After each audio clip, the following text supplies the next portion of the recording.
Hello friends, welcome back to Sharbat kid channel. நான் கார்த்திகா முத்து. ஈவினிங்ல சுட சுட காஃபி இல்லைனா டீ கூட நல்லா ஒரு சூப்பரான ஸ்நாக்ஸ் இருந்தா நல்லா இருக்கும்ல. கண்டிப்பா சூப்பராகவே இருக்குங்க. இன்னைக்கு ஒரு சூப்பரான ஜவ்வரிசி வடை எப்படி பண்றதுன்னு பார்க்கலாங்க. இந்த ஜவ்வரிசி வடை நல்லா மேல நல்லா கிறிஸ்பியா உள்ளுக்குள்ள நல்லா ஒரு சாஃப்டா இருக்குங்க.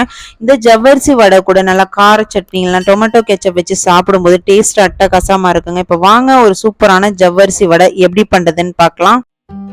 ஜவ்வரிசி வடை பண்றதுக்கு நான் இன்னைக்கு 1 கப் அளவுக்கு மாவு ஜவ்வரிசி எடுத்திருக்கேன்.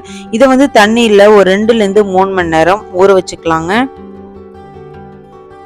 இப்போ ஒரு 3 மணி நேரம் ஆயிடுச்சு. இப்போ ஜவ்வரிசி நல்லாவே ஊறி இருக்கு. பார்க்கும்போது உங்களுக்கே தெரியும், நல்லா மசிஞ்சிருக்கு. இதை நல்லா ஃபில்டர் பண்ணி எடுத்து வச்சுக்கலாம்.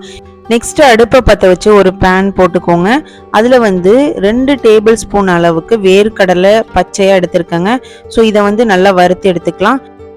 உங்ககிட்ட வறுத்த கடலை இருக்கு அப்படின்னா நீங்க டைரக்டாவே போட்டுக்கலாம். இப்போ இந்த வேர்க்கடலையை நல்லா வறுத்து எடுத்தாச்சுங்க. இப்போ ஒரு பிளேட்ல கொட்டி நல்லா ஆற விட்டுருங்க. இப்போ கடலை நல்லாவே ஆறிடுச்சுங்க. ஒரு மிக்ஸி ஜார்ல போட்டு நல்லா ஃபைன் பவுடரா அரைச்சி எடுத்துக்கலாம்.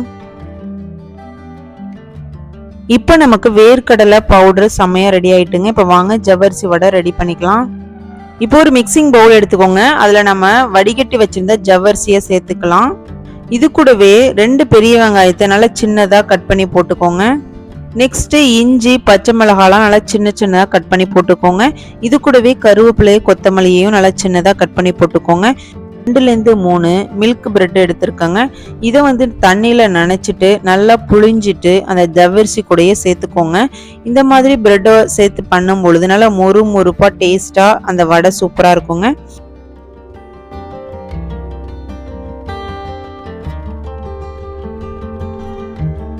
நான் இன்னைக்கு ஒரு 3 பிரெட்டை நல்லா தண்ணியில நனைச்சு போட்டிருக்கேங்க. இது கூடவே நம்ம அரைச்சு வச்சிருந்த வேர்க்கடலை பொடியை இதுல போட்டுக்கோங்க. இது கூடவே 1/2 ஸ்பூன் அளவுக்கு ஜீரகத்தூள், காரத்துக்கு தகுந்த மாதிரி நான் இன்னைக்கு 1/2 ஸ்பூன் அளவுக்கு மிளகுத்தூள் எடுத்திருக்கேன். தேவையான அளவுக்கு சால்ட் போட்டு தண்ணி எதுவும் சேர்க்காம நல்லா மிக்ஸ் பண்ணி விட்டுருங்க. ஏன்னா ஆல்ரெடியே ஜவ்வரிசியில தண்ணி இருக்கும். ஸோ நமக்கு தண்ணி தேவைப்படாது. தேவைப்பட்டுச்சு அப்படின்னா நீங்க லைட்டா சேர்த்துக்கலாம். எல்லாத்தையும் வடை மாவு பதத்துக்கு நல்லா மிக்ஸ் பண்ணி விட்டுக்கோங்க.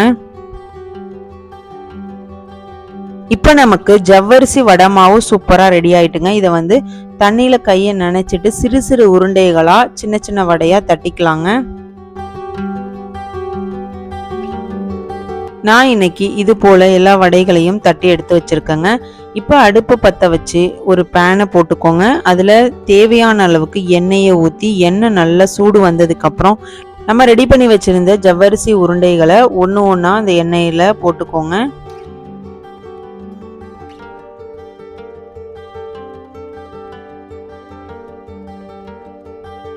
எல்லா ஜவ்வரிசி வடைகளையுமே ஒரு சைடு நல்லா திருப்பி விட்டுட்டு இப்ப அடுத்த சைடுமே நல்லா திருப்பி விட்டுக்கிறேங்க. இது மிதமான தீயில நல்லா வேக வச்சு எடுத்துடலாம்.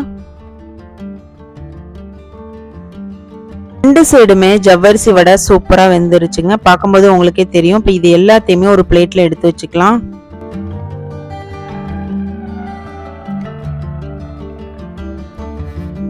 இப்போ நான் எல்லா ஜவ்வரிசி வடைகளையுமே எடுத்து வச்சிருக்கேன். இப்போ வாங்க பிளேட்டிங் பண்ணிடலாம். இன்னைக்கு சுட சுட சூப்பரான ஜவ்வரிசி வடைகள் செமையா ரெடி ஆயிட்டுங்க. ஈவினிங் டயத்துல சுட சுட காஃபி இல்லைன்னா டீ கூட இந்த ஜவ்வரிசி வடையை சேர்த்து வச்சு சாப்பிடும்போது டேஸ்ட் அல்டிமேட்டா இருக்குங்க. வெளியில நல்ல கிறிஸ்பியா உள்ளுக்குள்ள நல்ல ஒரு சாஃப்டான கன்சிஸ்டன்சில இருக்குங்க. இந்த ஜவ்வரிசி வடை கூட நீங்க கார சட்னி தொட்டு சாப்பிட்டீங்க அப்படின்னா டேஸ்ட்டும் ரொம்ப சூப்பரா இருக்கும். கண்டிப்பா ஒரு டைம் ட்ரை பண்ணி பாருங்க. இந்த ஜவ்வரிசி வடை ரொம்பவே டிஃப்ரெண்டா இருக்குங்க. வேர்க்கடலாம் நம்ம சேர்த்திருக்கோம். ஸோ டேஸ்ட் ரொம்பவே சூப்பரா இருக்கும். உங்களுக்கு இந்த வீடியோ பிடிச்சிருச்சு அப்படின்னா ஒரு லைக் பண்ணிட்டு உங்களோட ஃப்ரெண்ட்ஸ் அண்ட் ஃபேமிலிக்கு ஷேர் பண்ணுங்க. நாளைக்கு ஒரு சூப்பரான ரெசிபியோட நான் உங்களை மீட் பண்றேன். தேங்க்யூ ஃபார் வாட்சிங்.